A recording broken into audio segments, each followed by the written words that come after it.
இது Thursday morning. ஹஸ்பண்டோட பிரேக்ஃபாஸ்ட்டில் compulsory காலையில் ப்ரோட்டீன் இருக்கணும். அதுக்காக வந்து பார்த்திங்கன்னா முதல் நாள் நைட்டே ராஜ்மா நனைய வச்சுருந்தேன். அதை ஒரு சைடு வந்து செட் பண்ணிவிட்டு பாப்பாவோட ஸ்நாக்ஸ்க்காக ஏலக்கி தான் பேக் பண்ணியிருந்தேன்.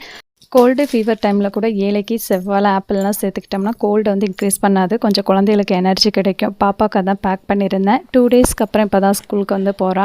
2 நாளாகவே ஒரே ரசம் சாதமாக வச்சு கொடுத்து அவளுக்கு ரொம்பவே போர் அடிச்சிருச்சு. ஸோ அதனால் வாலண்ட்ரியாக வந்து சாம்பார் சாதம் வேணும்னே கேட்டிருந்தா. ஸோ அதனால் வந்து பார்த்திங்கன்னா காலையில் சாம்பார் சாதம் தான் வந்து அவளை லஞ்சுக்கு வந்து ரெடி பண்ணிகிட்டு இருந்தேன். முதல்ல வந்து ராஜ்மா வந்து செஞ்சோம் அப்படின்னா பசங்களுக்கு கொஞ்சம் கம்பல் பண்ணி ஊட்டுற மாதிரி இருக்கும்.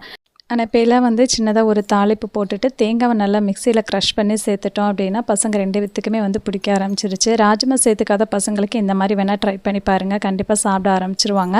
பாப்பாவோட லஞ்சுக்காக சாம்பார் சாதமும் இதில் வந்து பொட்டேட்டோ ஃப்ரையும் பேக் பண்ணியிருந்தேன். காலையில் பிரேக்ஃபாஸ்ட்டுக்காக கொஞ்சமாக ராஜ்மா பயிறு, அதேமாதிரி சிறுதானியத்தில் தோசை, கொஞ்சமாக வந்து தேங்காய் சட்னி.